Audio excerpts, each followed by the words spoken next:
When Marcus inherited his great-uncle's estate in rural Louisiana, he thought he'd finally caught a break. The sprawling plantation house had been abandoned for decades, but the property alone was worth a fortune. What he didn't know was why no one in the family had claimed it before him, and why the locals crossed themselves when they heard where he was moving.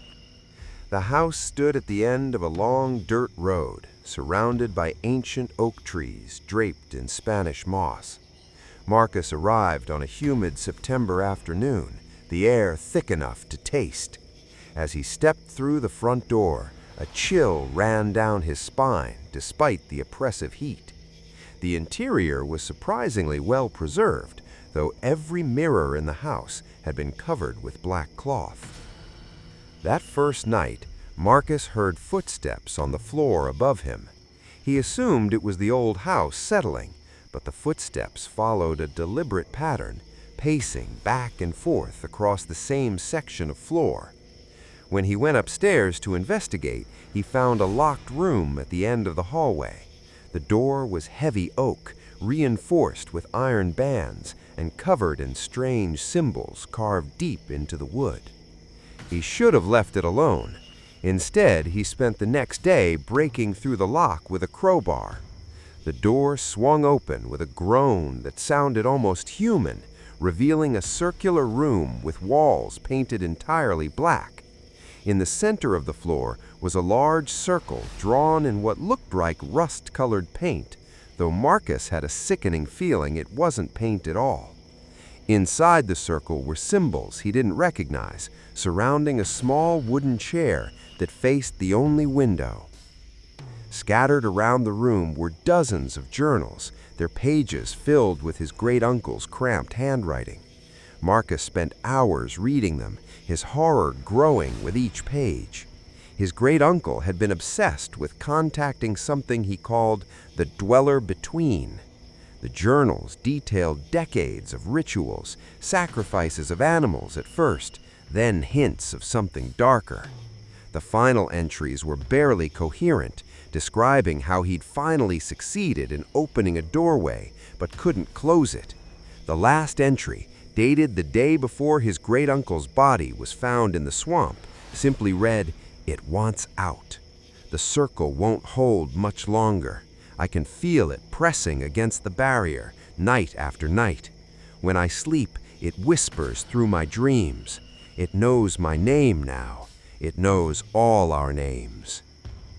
That night, Marcus awoke to find himself standing in the circular room with no memory of walking there. He was inside the circle, and the symbols on the floor were glowing with a faint, sickly phosphorescence. Around him, the shadows on the walls moved independent of any light source, writhing and reaching toward him, but unable to cross the circle's boundary. Then he heard the voice.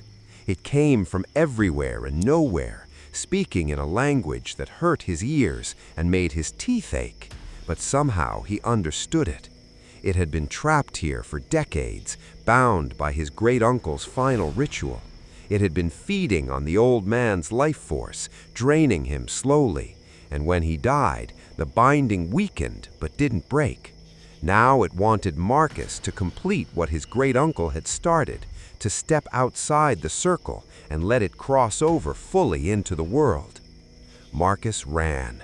He fled the room and locked the door behind him, but it made no difference. Every night he would wake in that circle, the shadows growing bolder, pressing harder against the invisible barrier. He tried to leave the house, but his car wouldn't start. His phone had no signal. When he tried to walk to town, he found himself back at the house after hours of walking, approaching it from a different direction, but always ending at the same front door.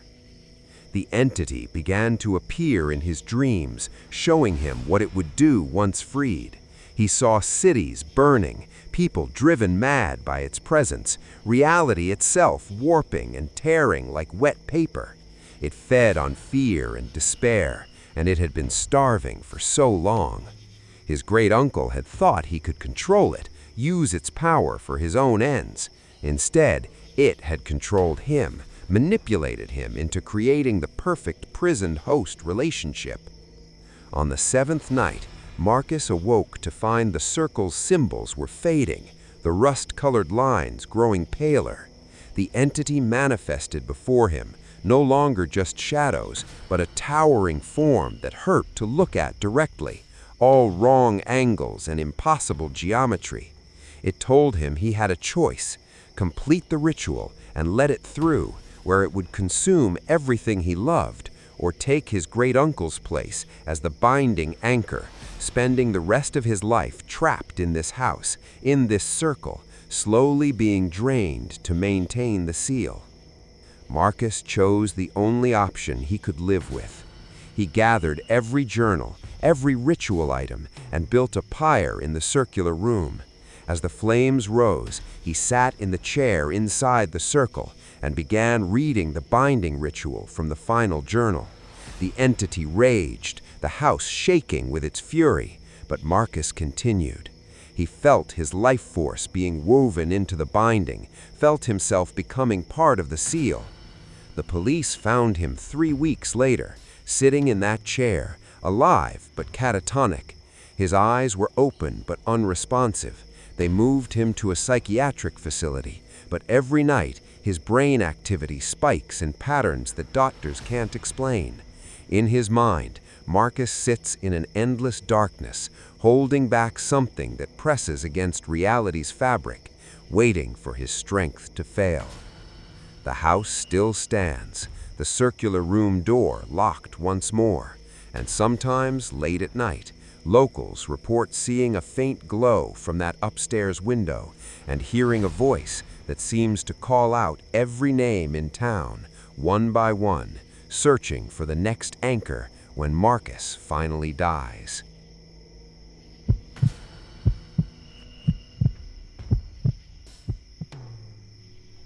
In a forgotten corner of Prague's old town, there was a shop that only appeared on certain nights when the moon was dark. The locals knew better to enter when they saw the crooked sign reading Panenki Mistra Cernejo, Master Black's Dolls. But tourists, drawn by the quaint appearance and the beautiful porcelain faces in the window, often wandered inside.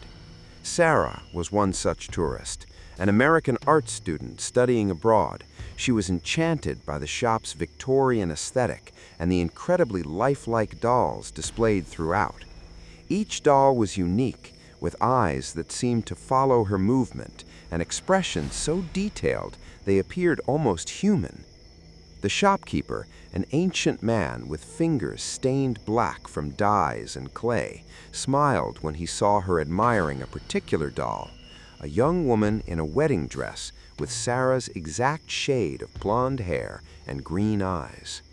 "She's been waiting for you," the old man said in perfect English, his voice like dried leaves scraping stone. "I made her specifically for your arrival. She needs a home, and you need what she can offer." Sarah laughed nervously.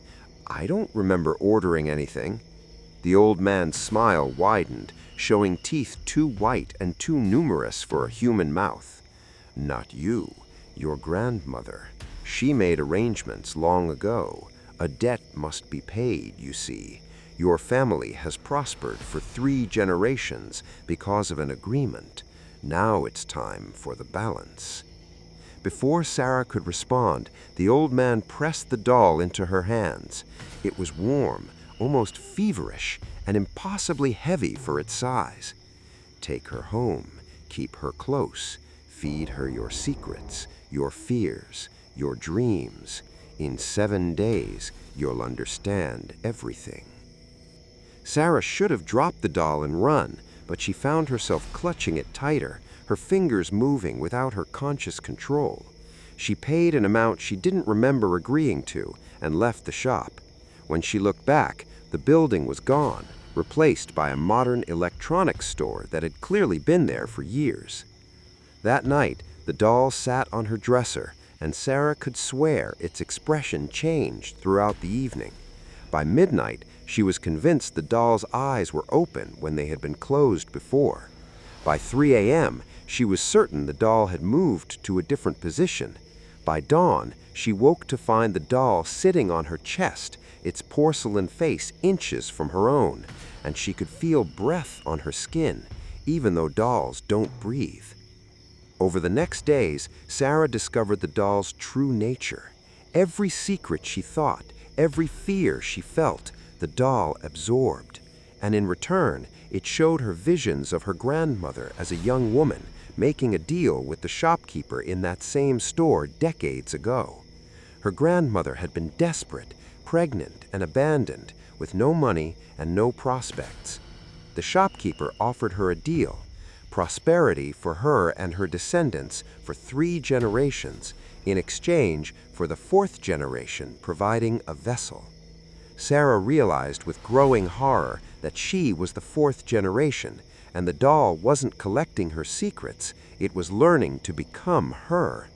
Each night, she felt more drained, more hollow, as if something essential was being scooped out of her. The doll, meanwhile, grew more lifelike. Its skin took on warmth and texture. Its hair became soft and real. Its joints became flexible rather than rigid. On the 6th day, Sarah tried to destroy the doll.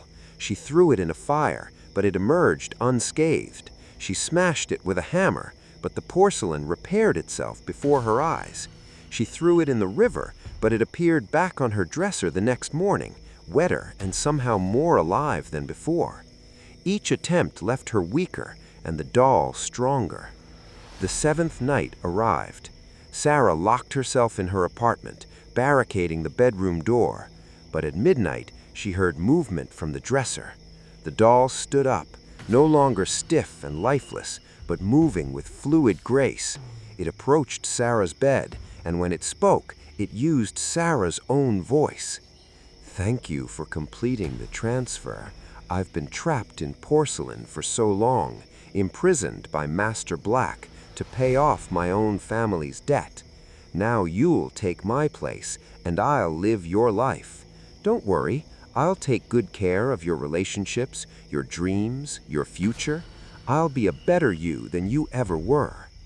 Sarah tried to scream, but her voice wouldn't work. She tried to move, but her body was stiffening, her skin hardening. She looked down to see her hands turning glossy and white, porcelain spreading from her fingertips up her arms. The transformation was agonizing, every nerve freezing into rigid permanence as her flesh became clay, her bones became wire, her blood became paint. By dawn, the doll that looked like Sarah walked out of the apartment, wearing Sarah's clothes, carrying Sarah's ID, living Sarah's life. And on the dresser sat a new doll with terrified green eyes that could still see, could still think, but could no longer scream. 3 months later, Sarah's sister Emily came to visit Prague. She noticed something odd about Sarah. Her movements were sometimes jerky, her expressions occasionally frozen in unnatural ways, her skin cold to the touch. When Emily commented on the beautiful doll sitting on Sarah's dresser, the doll that looked terrifyingly like Sarah herself, her sister just smiled. "That's a family heirloom. Grandmother left it to me. In 3 generations, I'll pass it on to my granddaughter. It's tradition." Emily looked closer at the doll and swore she saw tears running down its porcelain cheeks.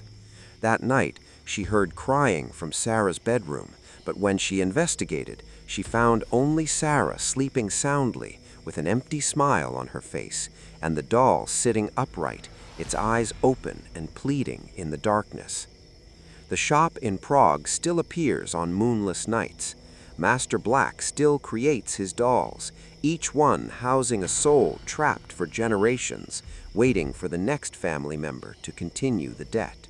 And somewhere in America, Emily started having dreams of a shopkeeper with too many teeth, telling her about arrangements her grandmother made, about debts that span generations, about beautiful dolls that need homes. The cycle continues, one family member at a time, each porcelain face hiding decades of silent screaming.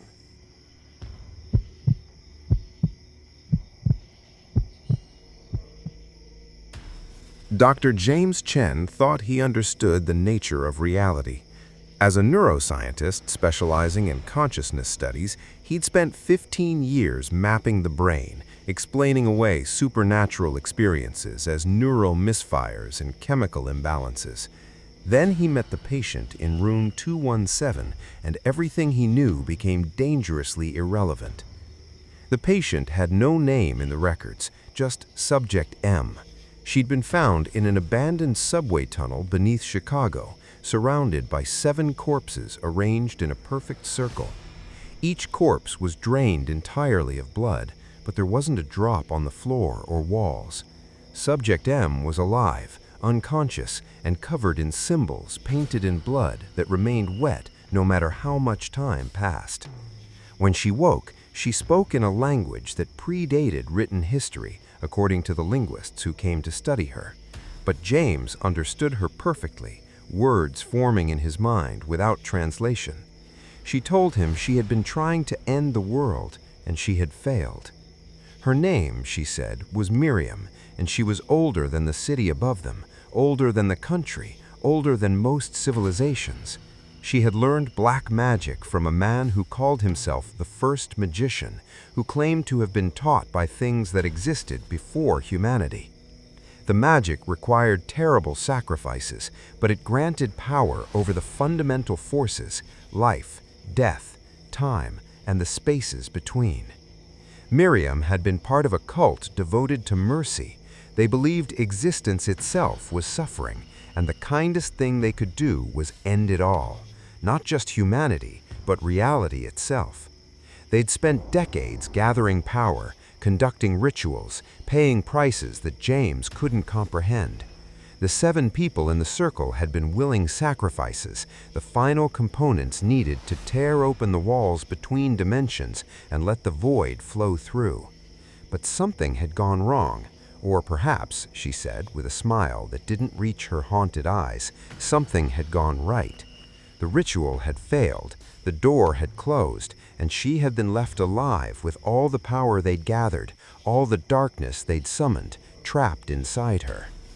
James didn't believe her, of course. He diagnosed her with dissociative disorder, possibly schizophrenia, and recommended treatment. Then the shadows in her room started moving wrong. They would stretch toward patients passing in the hallway, and those patients would collapse with sudden heart attacks. They would pool under nurses' feet, and those nurses would later report dreams of drowning in endless darkness. The hospital's death rate tripled in the first week of Miriam's stay. James began investigating.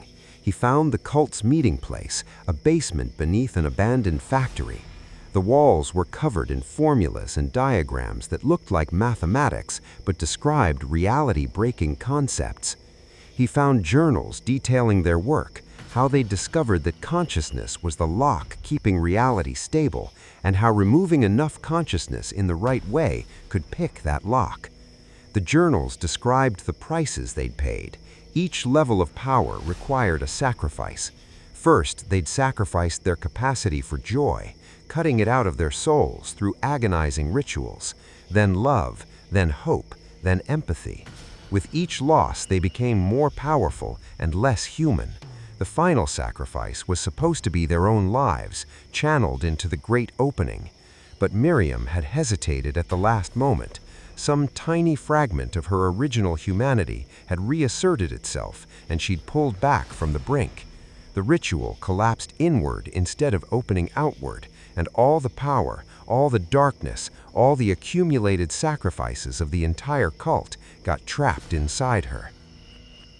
Now she was a walking breach in reality. The mercy she'd wanted to grant the universe had become a curse she carried. Everywhere she went, the shadows grew hungry. They whispered to people, showing them the futility of existence, the meaninglessness of suffering, the peace of ending. Hospital staff began committing suicide at alarming rates. Patients would wake from surgery convinced they'd seen the truth of existence and refuse further treatment, welcoming death. James confronted Miriam, demanding she stop. She laughed, but there was no humor in it, only despair. "I can't stop it," she said. "It's where I am now.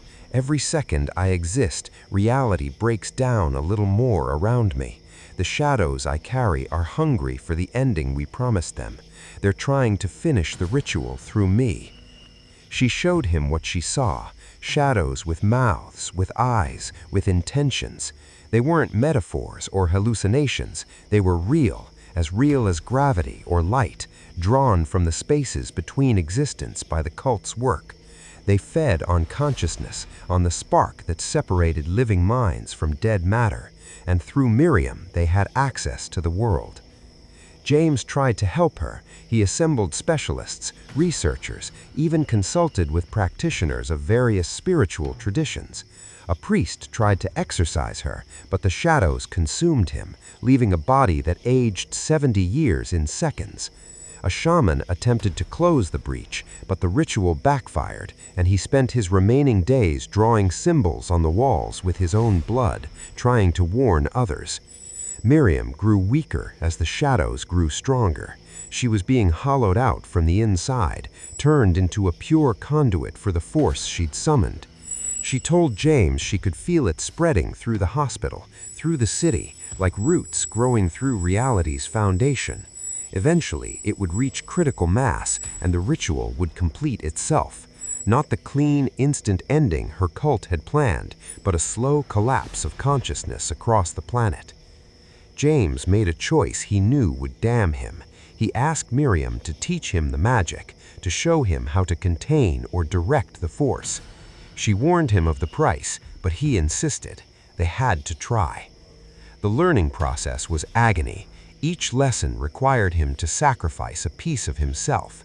First went his skepticism, his scientific certainty. Then his connection to his family. He forgot their faces, their voices, though he intellectually knew they existed. Then his identity began to fracture, pieces of who he was sloughing away like dead skin. But he learned. He understood the mathematics of consciousness, the geometry of shadows, the price of mercy. And he found a solution, terrible in its simplicity.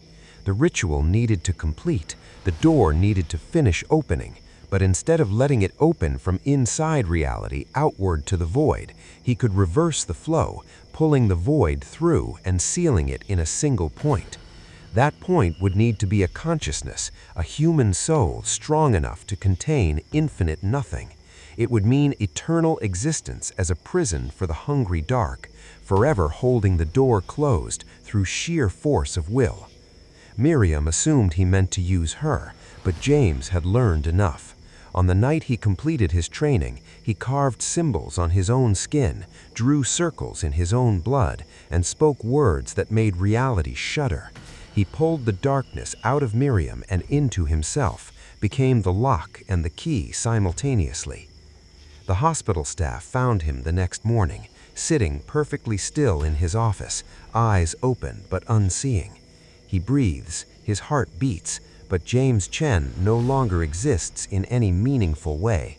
His consciousness has expanded to the size of the universe and contracted to a single point simultaneously, locked in eternal stalemate with the force trying to unmake reality. Miriam survived. She has no memory of who she was or what happened, her mind wiped clean by the transfer. She lives a normal life now, unaware that she once tried to end existence itself. But sometimes people who pass James's hospital room report seeing shadows that watch them with too much intelligence, and sometimes in the dead of night, the nurses swear they hear him whispering in languages that predate humanity, repeating the same phrases over and over, the words of binding, the syllables of sealing, the eternal no that keeps the darkness at bay. He's still there, will always be there, one man's consciousness stretched across the moment between existence and void, paying the price for mercy that was never his to grant, holding back the shadows that hunger for the ending of all things. The doctors call it catatonia, but those who look closely at his eyes can see they're not empty, they're full, full of darkness pressed back, full of void held at bay, full of hungry shadows locked behind a door that must never, ever open.